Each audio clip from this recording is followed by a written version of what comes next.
ശിവജിത്ത് ചേട്ടന്റെ മൂത്രപ്പുര ഫൈറ്റ് സീനില്ലേ, അതൊരു ഭയങ്കര സീനായിരുന്നത്. അതെങ്ങനെയാണ് ചെയ്തെടുത്തതെന്ന് അറിയാനുള്ളൊരു ക്യൂരിയോസിറ്റി ഉണ്ട്.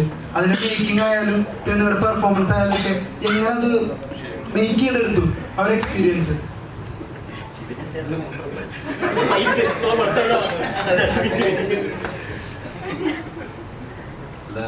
ശ്രീരാജ ആദ്യമേ പറഞ്ഞിട്ടുണ്ടായിരുന്നു അങ്ങനെ ഒരു ഫൈറ്റ് ഉണ്ട്. ആ ഫൈറ്റ് വളരെ ഇമ്പോർട്ടൻ്റ് ആയിട്ടുള്ളൊരു സംഭവമാണ്. പക്ഷെ നമ്മൾ ആ ഫൈറ്റ് തുടങ്ങുന്നതിൻ്റെ ഒരു 2 ദിവസം മുന്നേ മാസ്റ്ററുമായിട്ടിരുന്ന് ഒരു പ്രാക്ടീസ് സെഷൻ ഉണ്ടായിരുന്നു. കാരണം അതിൽ കൂടുതലും ലെങ്തി ആയിട്ടുള്ള സിംഗിൾ ഷോട്ട് പരിപാടിയാണ് ഉണ്ടായിരുന്നത്. അപ്പം നമുക്ക് ആ സമയത്ത് കുറേ പ്രാക്ടീസ് ചെയ്ത് ചെയ്യാൻ പറ്റില്ല. നമുക്ക് അറിയുകയാണെങ്കിൽ ആ സമയത്ത് നമുക്ക് കുറച്ചും കൂടി കൂടുതൽ പെട്ടെന്ന് തന്നെ അത് ഇത് ചെയ്യാൻ വേണ്ടി പറ്റും. അപ്പോൾ ഒന്ന് അത്, രണ്ടാമത് ഞാൻ ചെയ്തിട്ടുള്ള ഫൈറ്റ് പോലെ അല്ല അത്. ഞാൻ കളരി ചെയ്തിട്ടുണ്ട് ARM-ൽ. അപ്പോൾ അതൊരു കളരിയുടെ ഒരു രീതിയിൽ പോകും. അപ്പം മുന്നേ ചെയ്തതാണെങ്കിൽ ഒരു ബോക്സിംഗ് ടൈപ്പ് ഫൈറ്റാണ് കൽക്കിയിൽ ചെയ്തത്. ഇത് ശരിക്കും ഒരു നാടൻ ഒരു ഫൈറ്റാണ് വേണ്ടത്. അപ്പം ശരിക്കും നമുക്ക് കുറച്ചും കൂടി മാക്സിമം ചെയ്യാൻ പറ്റുന്ന ഒരു സ്പേസ് ഉണ്ടായിരുന്നു. അപ്പം അത് നമുക്ക് ഇപ്പം മാസ്റ്റർ ആയാലും നമുക്ക് ആ ഒരു ഫ്രീഡവും ഉണ്ടായിരുന്നു ചെയ്യുമ്പോൾ. പിന്നെ കൂടുതലും എനിക്ക് ഫൈറ്റ് ചെയ്യുമ്പോഴും കുറച്ചുകൂടി എന്താ പറയുക, റിയലിസ്റ്റിക്കിലോട്ട് പോകാനും താല്പര്യം. അപ്പോൾ ആ ഒരു പെയിനൊക്കെ വരുമ്പോൾ നമുക്ക് കൂടുതൽ ആ ഒരു സംഭവം കിട്ടും. എനിക്കത് ഭയങ്കര ഇഷ്ടമാണ്. നമ്മുടെ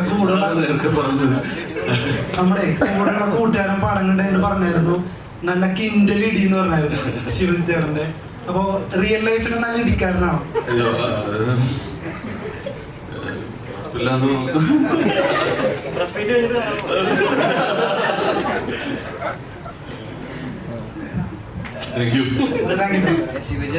ശിവജിത്ത് ആക്ച്വലി കലാപ്രതിഭയാണ്. സ്കൂൾ കലോത്സവത്തിൽ 8 ഇനങ്ങളിലാണ് ഫസ്റ്റ് പ്രൈസ് എടുത്തിട്ടുള്ളതാണ്.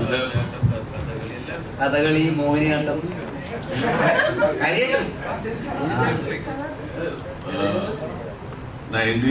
99 2 വർഷം സ്റ്റേറ്റ് യൂത്ത് ഫെസ്റ്റിവൽ കലാപ്രതിഭയായിരുന്നു. ആ സമയത്ത് ചെറുപ്പത്തിൽ ആ സമയത്ത് എനിക്ക് 4th സ്റ്റാൻഡേർഡ് മുതലേ എനിക്ക് ആർട്ട് പഠിക്കാനുള്ള ഒരു ഭാഗ്യമുണ്ടായി. അതിനുള്ളൊരു അവസരം പേരൻസ് ആയാലും എൻ്റെ ഗുരു കലാമണ്ഡലം എൻ്റെ അമ്മായിയാണ്. അപ്പം അങ്ങനെ ഒരു എല്ലാവരും പഠിപ്പിച്ചുകൊണ്ട് ആ പ്രായത്തിലൊന്നും നമുക്കൊന്നും പഠിക്കാൻ വേണ്ടി പോകാൻ താല്പര്യമൊന്നും ഉണ്ടാവില്ല. കൂടുതലും ഫ്രണ്ട്സുമായിട്ടൊക്കെ കളിക്കാനായിരിക്കും കൂടുതലും. പക്ഷെ എന്നെ ഫോഴ്സ്ഫുള്ളി ചെയ്യിപ്പിച്ച് ഞാൻ അങ്ങനെ കുറേ പഠിച്ചിട്ടുള്ള കലാരൂപങ്ങളുണ്ടായിരുന്നു. അപ്പം സ്റ്റേറ്റ് യൂത്ത് ഫെസ്റ്റിലൊക്കെ പങ്കെടുക്കാൻ പറ്റി 2-3 വർഷം പങ്കെടുത്തിട്ടുണ്ടായിരുന്നു. മെയിനായിട്ട് നമ്മൾ ഈ പറയുന്ന പോലെ കഥകളി, ഭരതനാട്യം, കുച്ചിപ്പുടി, മോഹിനിയാട്ടം, നാടോടി ഇതിനൊക്കെ ഫസ്റ്റ് പ്രൈസ് ആയിരുന്നു ആ സമയത്ത്. പിന്നെ അത് ഞാൻ കണ്ടിന്യൂ ചെയ്ത് മുന്നോട്ട് പോയില്ല. കാരണം അന്നും എൻ്റെ ആഗ്രഹം സിനിമ തന്നെയായിരുന്നു. 98-ൽ എനിക്കിപ്പോഴും ഓർമ്മയുണ്ട്, മാതൃഭൂമി ഒരു ഇന്റർവ്യൂ ചെയ്യുന്ന സമയത്ത് ആരാണ് ആഗ്രഹം എന്ന് ചോദിക്കുന്നത്. എനിക്കന്ന് 14 വയസ്സായിരുന്നു.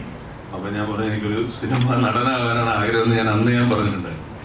അപ്പം അത് എന്തുകൊണ്ടാണെന്ന് പറഞ്ഞാൽ എല്ലാ ആർട്ടും ഒരുമിച്ച് നമുക്ക് കൂടുതലും എക്സ്പ്ലോർ ചെയ്യാൻ പറ്റുന്ന ഒരു സ്ഥലമാണ് സിനിമ എന്നതുകൊണ്ടാണ് എന്നെ ചെയ്യിക്കുന്നത്.